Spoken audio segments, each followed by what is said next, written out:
Hi, I'm Sophia Haber Brock, and welcome back to Sophia's Studio. Tonight, I'm joined by owner of A Shared Universe podcast studio, star of the AMC reality series Comic Book Men, podcaster, webmaster, actor, basically a man of many hats, Ming Chen. So, thank you for joining me today. Of course. What's up, Sophia? Thank you. It's an honor being in Sophia's studio. Thank you. I'm glad I'm finally getting to interview you. And it sounds like you have so many cool experiences and you've achieved so much in your career. So I'm glad I'm getting to get to talk to you and learn more about your story. Oh yeah, fire away. Ask anything. I've been very lucky for sure. Mhm. So how did your love for comic books begin? I think my love of comic books began when I was a little kid. I think most little kids get into comic books and superheroes. Um, and even if you go to see little kids, most little kids now wear something like a Spider-Man shirt, or they have like Captain America shoes or something. So I got into superheroes very early on in life, maybe three or four. Um, Maybe around the ages of three or four, like I knew who Superman and Batman were, but I had, I couldn't read back then. I could only look at the pictures. But when I was in first grade, when I was six, one of my fellow classmates handed me a copy of The Avengers, the comic book. Um, and I remember he handed it to me, and it was, it was a comic book with drawings on it, and there was drawings inside, and I kind of realized, I was like, what is this? And it's a comic book. There's superheroes, and there's a cool story in here. I was like, oh wow, this is cool. And I remember reading it cover to cover, and I'm like, my whole life changed. I was like, okay, this is not Jack and Jill go up the hill. This is not Dr. Seuss. This is not like Hop on Pop. This is a story with superheroes saving the world, and then there are bad guys in here, and there's a whole storyline, and there's all this really cool art inside. I was like, wow, this is it. It blew my mind. I think I remember reading that thing cover to cover, and there were ads for cartoons, the Saturday morning cartoons, and there were things that you could cut out and send in money and buy. You could buy toys and stuff, and I was like, it was like, wow, like reading became fun, I think, at that point. Up until then, school was not that fun. And I mean, I think on that day, my life definitely changed. Like, where do I get more of these comic book things? And slowly I started trying to get old copies and tried to beg my mom for quarters so I could buy comic books from the drugstore. And yeah, it definitely started from there. And it just went on through my childhood, and then I got into them in high school, fell out of them for a little bit in college, but then I got way back into them in college, and I've never stopped since. Wow, that's so cool how it just started from a love that's so young, and now it's like a huge part Um, of your life. yeah, and I love, initially, yeah, the comic books are for kids, but they stick with you through your whole life. You read them when you get older, and then I still read them now as an adult, and I think they're even cooler now than they were back then. And but now it's cool because they have all the movies and the TV shows, so everything that I used to read on the page is now coming to life. It's cool that what once used to just exist on a page in 2D is now 3D, and there are explosions and different dimensions and hexes and all this cool stuff. It's pretty awesome. What are some of your favorite comics? I When I was growing up, I love the Avengers. So and you might ask this later, who's your favorite superhero? I can't really pick one. I like the teams. I like the X-Men. I like the Avengers, where you get a whole bunch of them. I guess I might be, maybe that's a little greedy. I don't know, but why take one superhero when you can get a whole team of them? You get Captain America and Iron Man, and the Hulk and Thor and Black Widow, and and Scarlet Witch. It's yeah, that's I think I love the Avengers because that was the first comic I ever read. I always loved Spider-Man because he had cool superpowers. He fought crime in a real city in New York City.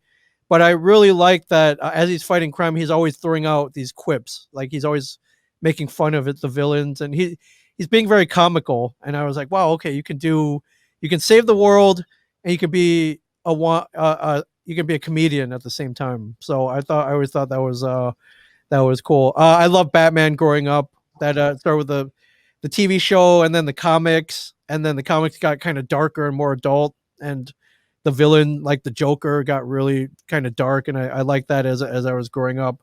Um, yeah, those are three that I read. I really like Hawkeye. I like Hawkeye. He doesn't really have any superpowers, but he's really good with the bow and arrow. He looks really good in purple. And there's a couple storylines where he saves New Jersey. So how can I not love that? Yeah, relatable. And it sounds like you kind of like relate to Spider-Man. You were saying, what did you say about that? He can fight crime. Before he got his superpowers, he was a high school kid that got bullied, and nobody really noticed him. But he was a smart guy, so he was good to his Aunt May, um, and his Uncle Ben for the most part. And I also relate to him because even though he fights crime, he doesn't get paid for it. He has to go and get a regular job as a photographer, and his boss is mean to him. Like I can relate to all that, but he's still he's kind of a comedian at heart. As he's fighting crime, he's always throwing out these funny one-liners, and he's always trying to be funny about it. So I think that's just something that I really related to him. So you're a comedian like by day. Are you a crime fighting at night or? Um, I don't think I have the stomach to fight crime. Like I Oh, want to fight crime at heart, but I don't have the skills to fight crime. I guess although I think that's why Batman's one of my favorite characters. Like if I had a bunch of money like Bruce Wayne, like I could work out really hard. I could use the money to build like a cool bat suit and get gadgets and get like a cool Batmobile, and next. potentially anybody could be Batman, I guess, if they had the drive to fight crime and they had a bunch of money. That's what makes the comic book Batman so cool, is that he was so driven to fight crime, and he has a code of conduct. Like he never kills. He doesn't use a gun. I always thought that was cool. Yeah, so I don't fight crime. I'm not even really a comedian. I just make fun of my friends by day. So that doesn't really make me a comedian. But I think it's all those qualities that you strive for that makes you love the comic book characters so much. Is that you see a character that kind of embodies the person that you want to be. So also like technology is a big part of your life Yeah. and like the internet. So when you were young, so how did you get into technology? Because when you were young, like it was kind of new and like cutting edge, like Yeah, there was no internet. I'm really old. There was no internet. There were like digital calculators, I think was as advanced as it got. And then we didn't have Xboxes and PlayStation 5s. We had Ataris, and we played Pong, and we went to the arcade and put quarters into arcade machines and played Pac-Man. I think I think my life changed when my dad brought home the very first Apple Macintosh computer in 1984. And I don't even know why he bought it. I guess he thought it would be a good learning tool. Maybe he wanted to learn on it. I wasn't really sure. But I remember he bought it. He brought it home. I was like, "Whoa, what's this?" As like, this is a computer. Like before that, there wasn't even there was no mouse back then. It was one of the first computers to have a mouse and like a graphical interface. Before that, it was green text on a black screen. You had to type commands. It wasn't user friendly, so it changed my life. All of a sudden I could make artwork on like a very primitive program. It's called Mac Paint, and you could write little primitive programs to play real simple games. And yeah, I remember when he brought that thing home, it just changed my life. Like I would spend hours in front of that thing, just trying to make it do stuff. And then as they got more and more advanced, I tried to keep up with them. And yeah, it was fun. The early computers were fun. It was you and program or maybe a game. But I think when the internet was invented, where you can play games with people from around the world, or even when you could play games with five other people in the same room, but they were on different computers, like that changed my life like completely. I loved being able to interact with other people in different time zones and different parts of the country. And I think that kind of got me into. I was like, okay, now I'm talking to all these people. How can I bring them all together? So I really got into like online community building, and I thought it was cool. Growing up a nerd, like I didn't have a lot of nerd friends, but with stuff like the internet and social media, all of a sudden, there's no shortage of other nerds that you can be friends with. I think I really like that part. Hmm. So what were you doing at that time? Like, where were you in your life when the internet became such a big part of it? Oh man, all right. I was in college. I went to the University of Michigan in Ann Arbor, pretty good school. And once you got there, they were like, well, this is the. I was like, what's this internet thing? They're like, oh, we can give you this thing called email. Like you can send messages on your computer to other people, and they get it on their computers. I'm before that, we would just have to write on pen and paper, and it took a long time. And I was like, wait, I can just type it and hit this send button, and they'll get it seconds later. They're like, yeah. I'm like, whoa, this is cool. So I started trying to find all my other friends to see who else had email addresses, and it just fascinated me. I think it went from there. Yeah, I thank goodness our college had a very good infrastructure. It had a very good computer lab. I had this big giant computer lab that later on I went to go. I ended up working there for a couple of years, helping doing tech support. But being there, being at college, learning about the internet, it was the first time I saw a web browser. It was the first time I saw a website. It was the first time I learned how to build a website. And this was back in 94, 95. So this was pretty early.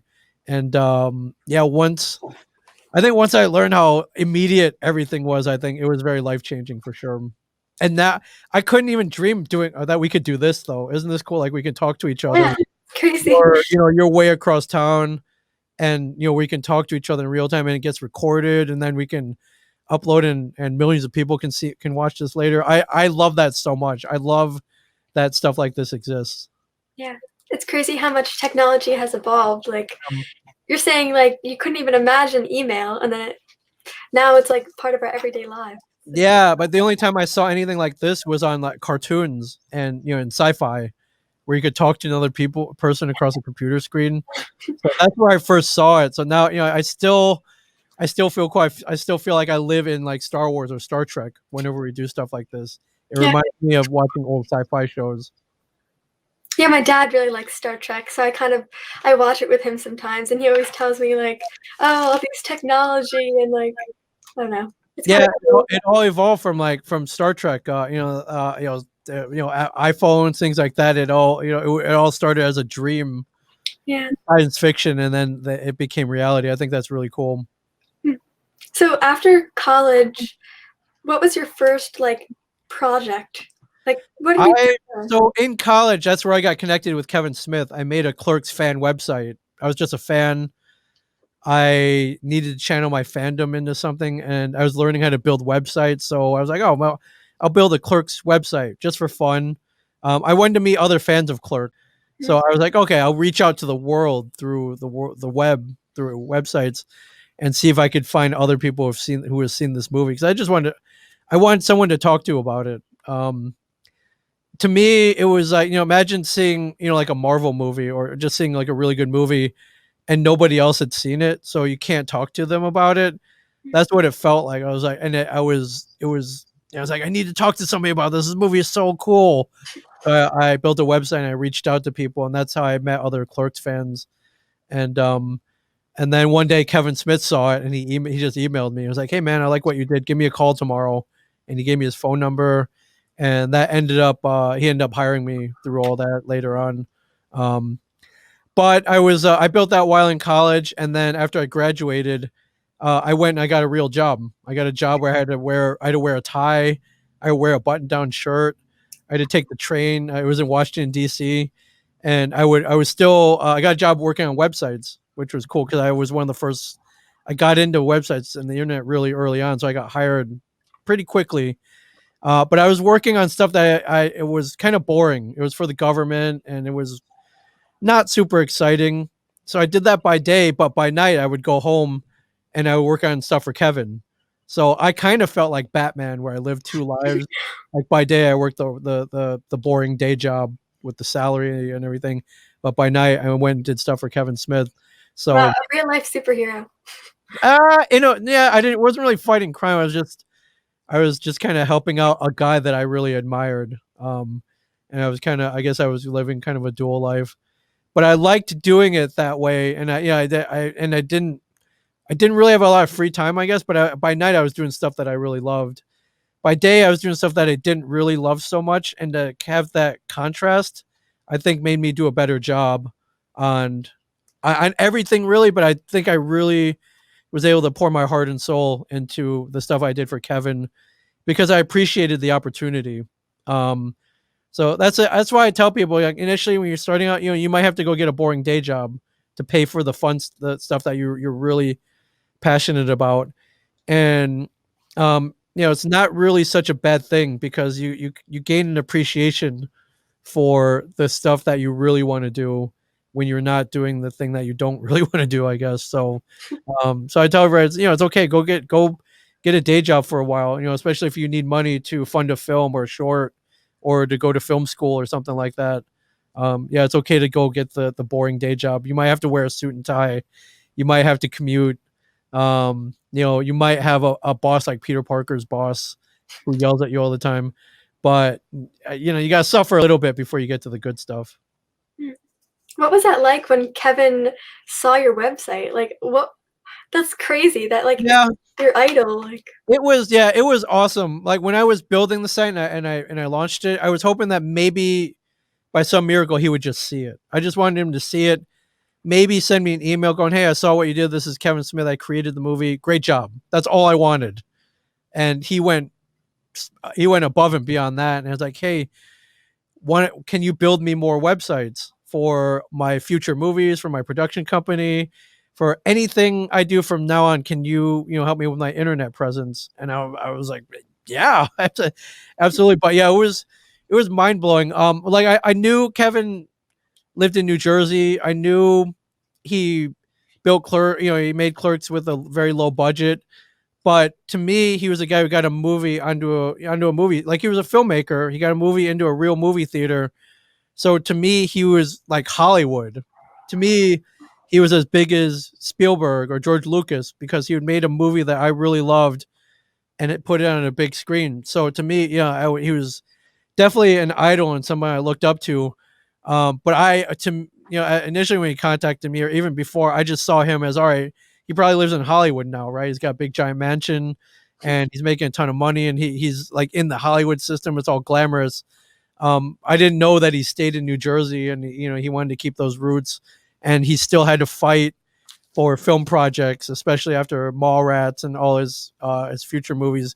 I didn't know that until I met him later on. So, um, and now that when I realized that he still had to fight, that made him even cooler in my eyes. But for him to actually email me, and then the next day he gave me his phone number. So the next day I called him, and we talked about building the website. He told me he loved what I did. We kind of plotted out the future of his internet presence. That day, I think it was January in 1996. It was so long ago. But when he told me to call him, it was as if like Martin Scorsese was like, "Hey man, can you call me tomorrow?" Like that's, to me, that's how big it was. So yeah. it was pretty mind blowing. Um, I think now, this is before Twitter, Facebook, or Instagram. I think now you can just tweet people that you like. If you like a filmmaker, or you can Yeah. even tweet Kevin. Sometimes Kevin replies. You never know who's going to reply. Now it's a lot easier to reach people that you admire or your heroes. But back then it wasn't so easy. So you started working on the website and stuff for Kevin. So when did you start like collaborating with him in other ways? So he 96 was when we put up it was the View Skew websites for his production company. I built sites for all his movies after that, Chasing Amy, Dogma, a whole bunch of other ones after that. Um, but I was still kind of doing that on the side as I worked a real full-time day job. It wasn't until 2002 when he hired me full-time. Between there, I launched his online store for him. Like there was no online there was no online home where you could buy Jane Silent Bob merchandise. And I remember I saw him and he's like, "Hey, how would you feel about getting the store, your comic book store, and all this stuff online?" He's like, "What do you mean?" He's like, "Well, we'll put it on the internet. People can buy stuff with their credit card on the internet. All you have to do is mail it to them." And I was like, "Man, if you do that, you'll probably make like $1 million or something." And I helped him launch that, and we did make $1 million. So that was that was pretty cool. Or I helped him make $1 million. But shortly after that, he was like, "Hey, you're doing all this stuff." He hired me full time. in 2002, and that's how I got to New Jersey, which was also life changing. Got my first I got my first taste of like New Jersey pizza. Started eating pork roll, and then I started meeting all these cool people. I fell in love with the Jersey Shore in New Jersey. So it's almost been 20 years, and it was cool. I got an office at Kevin's, his office complex in Red Bank. Yeah. I had my own office, and I got to work with him directly, and I got to go down. The comic book shop was there. It was pretty cool. Coming from as a fan, not that long, a couple years before, to actually becoming an employee was pretty cool. It was a big jump, but Yeah. I think it's something that every fan dreams of. I would imagine. So it happened for me. So that was cool. And yeah, from there, I worked on, I built the web more, established more of an online presence. We would throw fan events that, these massive kind of these big fan events that would take, would span 2 or 3 days, things like that. Film all day film festivals, and things like that. So yeah, we got pretty elaborate. It was nice being kind of in the Kevin Smith headquarters, and then being able to work with all the other people here in New Jersey, in Red Bank and Middletown, like where the epicenter of where everything started. Yeah, no, it was like from someone who you looked up to not only working with them, but being such a big part of their company and their, like, you grew the Kevin Smith, like, you grew it so much with the memorabilia because that's such, like, a huge part of it. Yeah, that was cool. Like we built an online community on that website, so I think we gave Kevin Smith fans a place to gather, and a lot of them, everybody became friends, around the world through the website. I think a couple of people met and got married, things like that. It was pretty crazy. It was Wow. pretty crazy. And then we would bring all those people here to New Jersey in person, where they could meet Kevin and watch the movies with him and stuff like that. So I thought that was awesome. So, what's your favorite, do you have any special memories from working with Kevin Smith that you can share? I have a few. I remember a lot. Whenever he shoots a movie, I try to get onto the set, just because I like hanging out, and I like watching him work, and I love watching the filmmaking process. And I just love hanging out in his sets. I usually find out where the craft service is, and I start eating all the candy and all that. I like that part too. And I was like, hey man, when's lunch? Like, because they cater really good food on larger budget film sets, things like that. But I love, and usually he usually uses a lot of the same actors in his movies, so I like watching them. Like Jason Mewes or Jason Lee, or I haven't seen him in a while, but like Ben Affleck and Rosario Dawson. Sometimes you'll catch some really cool people, because he's really good at getting some big names into his movies, which is cool. So I got to hang on the he put me in Jane Silent Bob Reboot. That was cool. We shot in New Orleans. That's definitely probably one of my most fondest memories. He put me in his last movie, and then he gave us lines too, which was cool. So I never had a real line in any movie. So he gave us lines. So I felt, for one day, I felt like an actor. I felt, it was, we got a little trailer that was fun. And then all my friends were there too with me. So that was to be on a Kevin movie set with your friends is pretty amazing. That was pretty fun. That's a fond memory. Yeah, I remember, we threw an event here, and it was just me and him rearranging stuff at the comic book shop, and we were just kind of talking about the internet and stuff and I had just gotten there, so we were kind of talking about the future of what he was going to do and what I was going to do for him. That's a pretty fun memory. Going to a lot of his after parties was pretty awesome for a lot of his movies. So yeah, I know, a lot of weird random fun memories. We threw poker tournaments at the Secret Stash, like all night tournaments with his fans.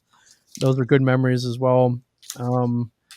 Yeah, I'm sure I'm forgetting a whole bunch of them.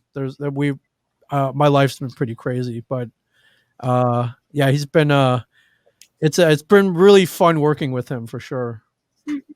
And what was the comic like? How did the comic book men get started?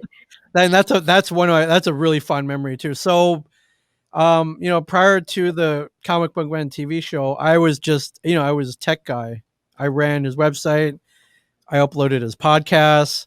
I got like online ticketing through his events. So that was fun. Um, yeah, at some point we started podcasting in the late 2000s, and yeah, that led to Comic Book Man. Somehow I wound up on a reality TV show at his comic book store, and I was on the show. And I'm not an actor. I'm an IT guy. I do tech stuff, but um, the I Comic Book Man came about because Walking Dead got really big, and Walking Dead's based on a comic book. It was like, hey, we need to do more comic book stuff. What do we do? And they turned to Kevin, and they're like, hey, Kevin, we're trying to work on a comic book TV show. We don't have any ideas. What would you do? And he was like, hey, you know that TV show Pawn Stars, where they it takes place at that pawn shop in Vegas. Why don't you do a show like that? But instead of a pawn shop, you make it a comic book store, and then you have people come in and try to buy and sell old toys and comic books. And AMC was like, "That's a great idea. We're gonna do it." And yeah, they had to shoot like a pilot episode, and they needed some fill-in actors to see if it would even work. And Kevin was like, "Well, I have 4 guys who work at the store. Just put them in the pilot, and then we could get real people. We get real actors later, real people later. And then when they shot it and they ran it back, they were like, "Hey, these guys are really good. We Where did you find them?" He's like, "Well, those are my employees. These guys work for me. They're also my friends." And they're like, these guys are awesome. Like this is the show." And I remember, yeah, he called me. He was like, "Yeah, they want you on the show." I was like, "What are you talking about? I don't do TV. I'm not an actor." He's like, "Well, no, too late. They really liked what you did for the thing we shot last summer. They're going to make it into a real TV show." I was like, "Holy crap, that's crazy." He's like, I remember he was like, "Congratulations, you're going to be on TV." I'm like, okay. Like I didn't really know how to react, because I think most people who get on TV or movies, like, they work for it, right? They're actors. They get trained. Yeah. They go on auditions and stuff. We didn't have to do any of that. So I was like, that it was, we just kind of fell backwards into it. And I just thought that was funny, that we just got to be ourselves, and all of a sudden they put us on a TV show. So but yeah, and I remember I was like, "What?" So wait, I was like, "So we're gonna be in the comic book shop, we're gonna buy and sell stuff, but mainly it's gonna be us 4 guys just talking about nerd stuff." I remember I was like, "Who's gonna watch this? Nobody wants to see that. Like, a bunch of 4 old men in a comic book shop in New Jersey arguing about Star Wars and Back to the Future." And what I didn't know was that's exactly what people wanted to see. They had never been done before. And I didn't realize that around the country, maybe around the world, there are also people at maybe flipping burgers or somewhere, or working at an office, and they were having those same conversations we were. And finally there was a TV show that they could relate to and watch, because it spoke to them. I had no idea. I just thought it was us making fun of each other. I was like, nobody wants to watch that, right? And a lot of people watched it, which was cool. So um, yeah, that's definitely one of my fondest memories. Shooting Comic Book Man with Kevin, for sure. That's definitely unforgettable. I think I'm still so in disbelief that I was even on TV, that I don't even bring it up sometimes. Like, I don't even believe it happened sometimes. Wow. So, do you have any like specific memories or specific episodes that stood out to you?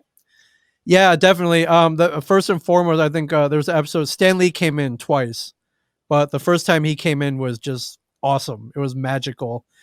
Stan Lee created the Marvel universe. Stan Lee created my childhood.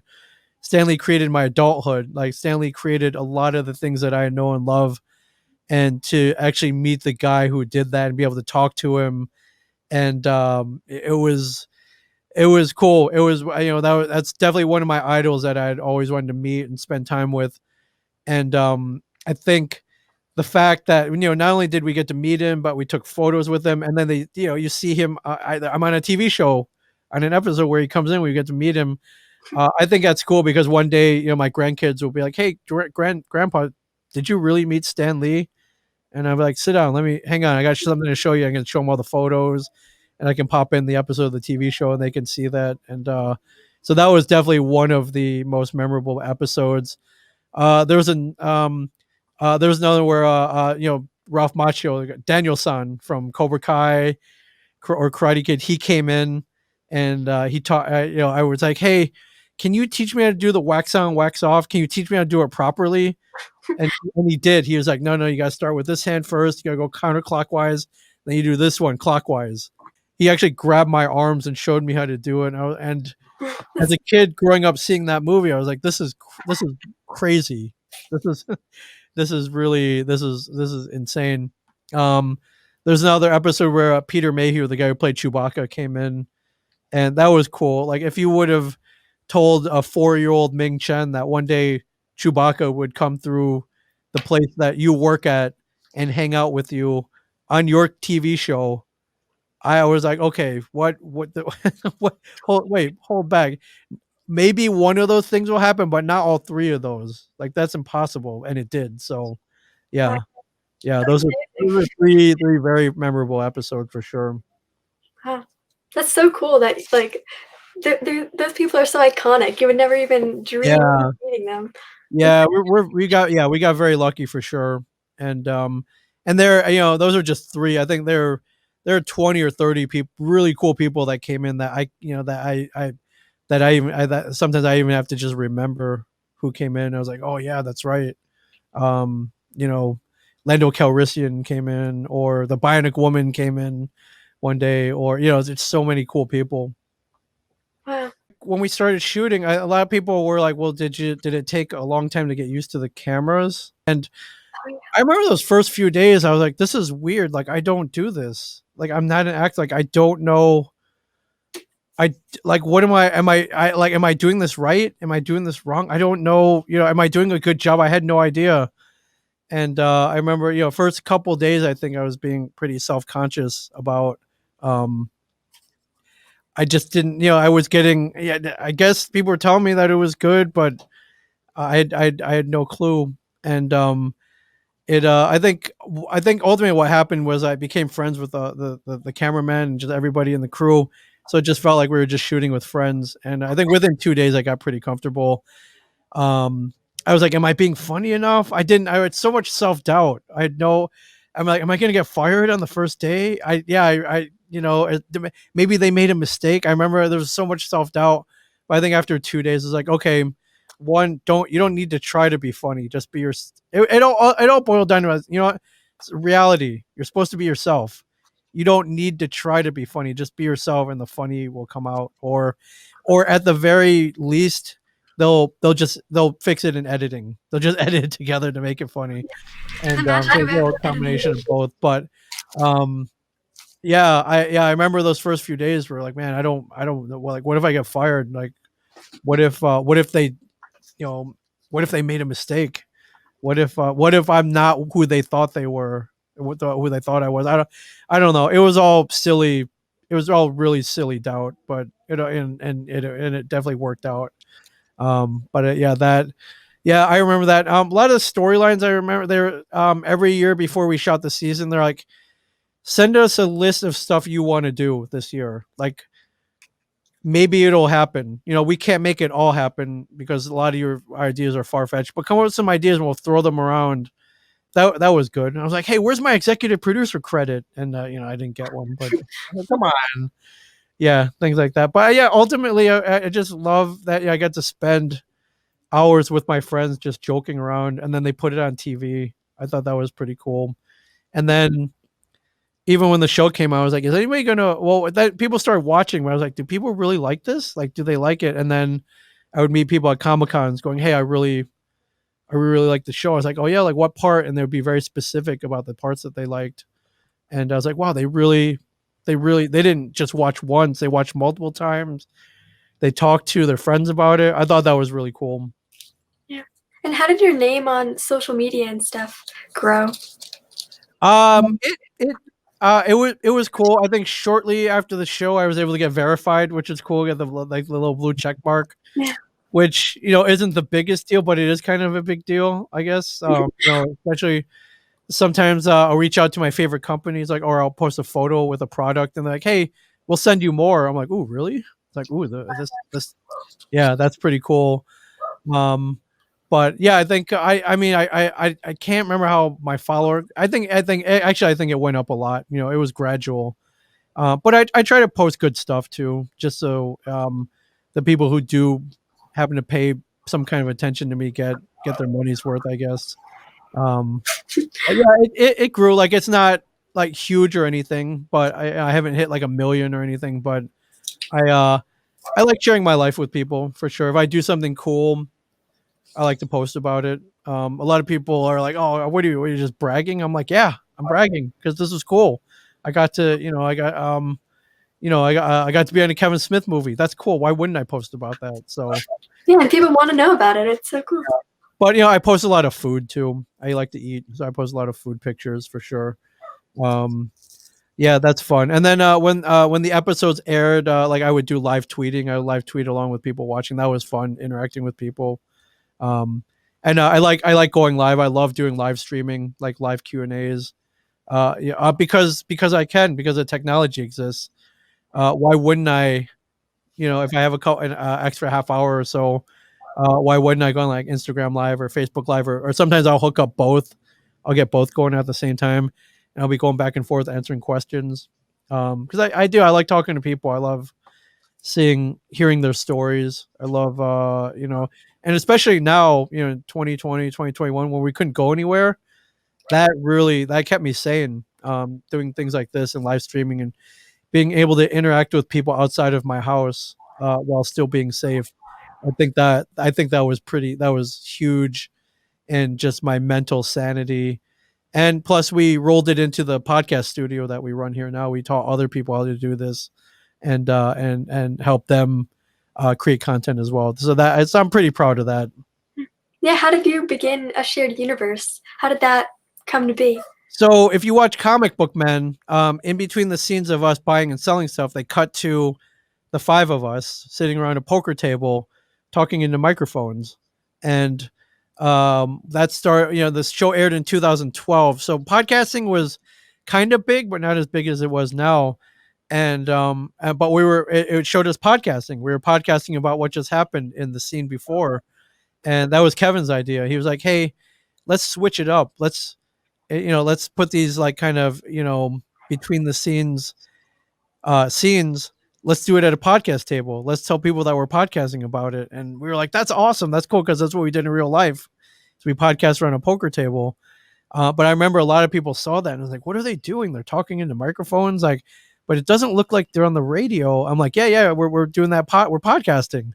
You and back then a lot of people hadn't heard of podcasts, so we kind of had to educate them. But once they heard what it was, they thought it was cool. So I think prior to that, if you watch any movie or TV shows, like no one ever podcasted before. So I'm pretty proud that we were, if not the first, then among one of the first TV shows or movie to depict people podcasting.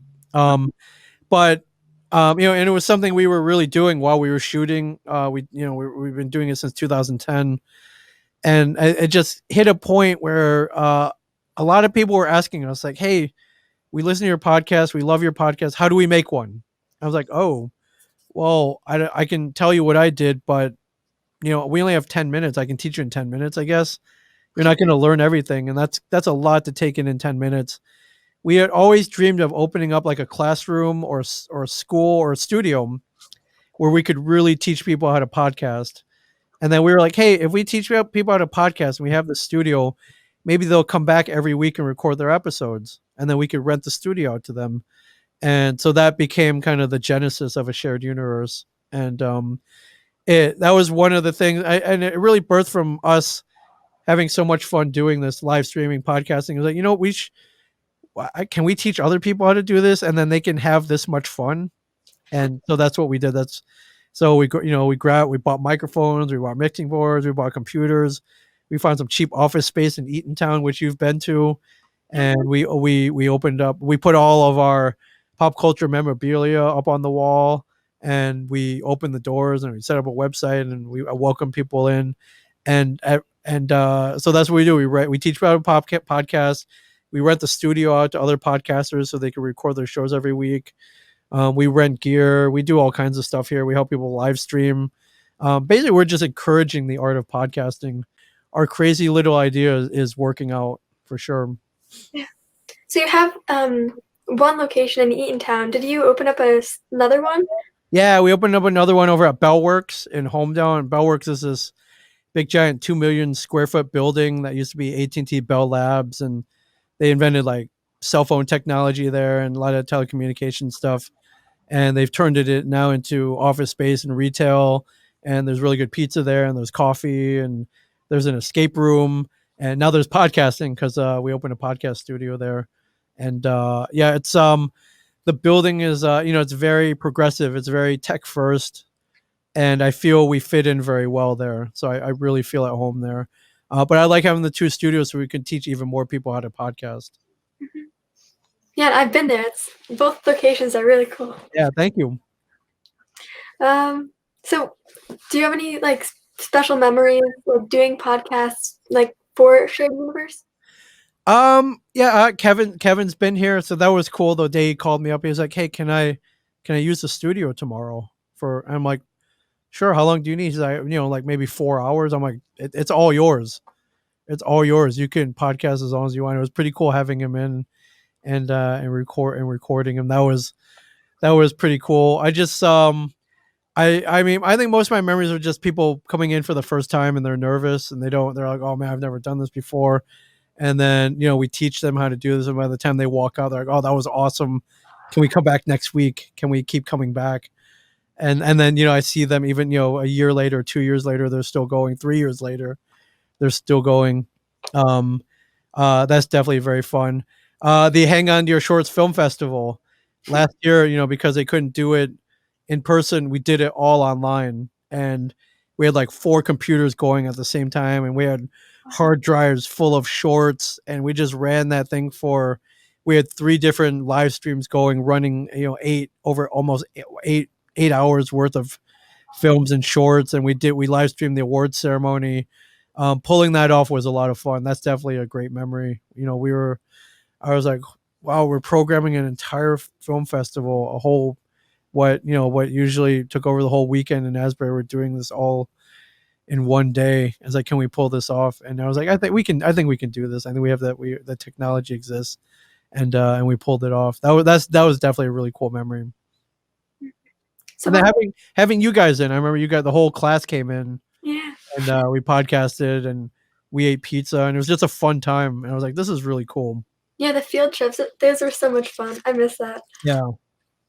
What's been your favorite part of running the podcast studios?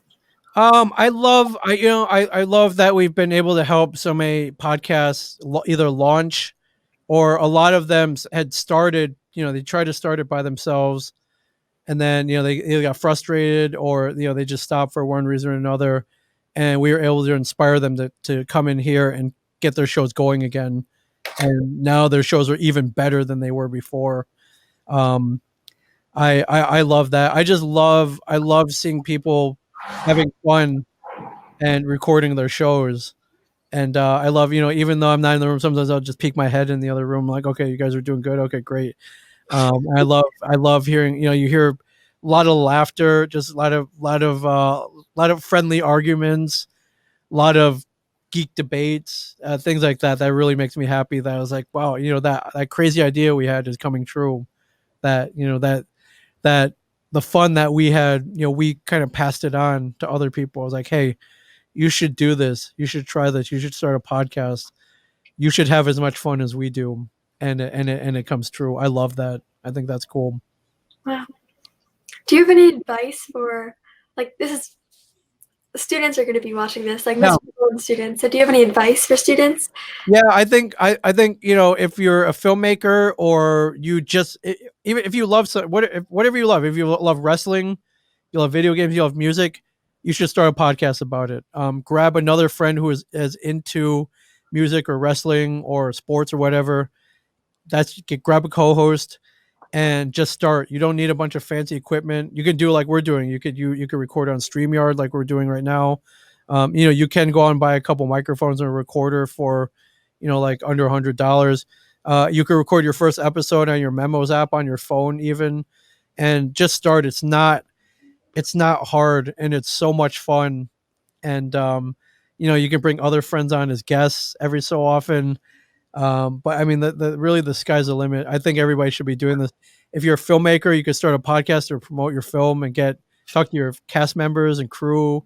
You guys can tell stories about how hard it was to get made and everything you had to struggle through. And I think that's cool because once you release that episode, other filmmakers are going to hear it and they'll be inspired by it. So I think everybody should be starting a podcast for sure.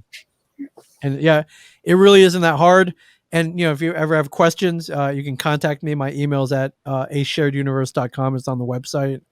I'm willing and happy to help anybody who wants to get started. Oh, and how do you know Mr. Cullen? Well, we had met, through being fans of Kevin. I really got to know him because he started coming in here and podcasting weekly. They did a Hang On to Your Shorts podcast, and they came in. They took a class here about 3 years ago, and then they would come in almost every week for years with different filmmakers promoting the film festival. And we have a lot of mutual interests. We love film, we love pop culture. We love cool stuff. We love eating good food, I guess. So that's cool. And I remember one day he's like, "Hey, will you come to my class and talk about podcasting?" I was like, "Really?" It's like, that could be cool. I'd never done it before, like gotten up in front of a class, but I remember doing it and I was like, wow, this is really fun. Like, so I think I've been there 2 or 3 times since. And it's been really fun. Yeah, it's definitely been a fun friendship for sure. Yeah, I just wanted to loop back to that because I forgot to ask. Oh yeah. Do you want to plug any of your social medias or? Oh yeah, totally. If you want to learn about podcasting or you want to start one, our studio is called A Shared Universe. So it's ashareduniverse.com is the website. And if you ever have any questions or anything, I'm always available. The social media is at A Shared Universe, pretty much across the board. And then my personal stuff is at Ming Chen 37. So it's MINGCHEN 37. That's all my personal stuff. Twitter, Instagram. I think that's my TikTok name too, and Facebook, Snapchat, everything. Like on one of the field trips, we helped you make your first. Yeah, you did. We did a dance called the Renegade, and I was not very good at it. I tried though. I think it looked I even looked better that I was not that good at it. So I'm trying to learn from you. You got all the dances down. Yep, definitely. Awesome. Yeah, so that's all my questions. Do you want to say anything else to close it out? Yeah, no, thank you so much. This is cool. I know when I'm getting interviewed by you that it's a good day. So usually it's at like a opening of a movie's restaurant or grand opening of a comic book shop, or it's usually something fun. So I know I'm having a good day when you're interviewing me, Sophia. So thank you. Thank you.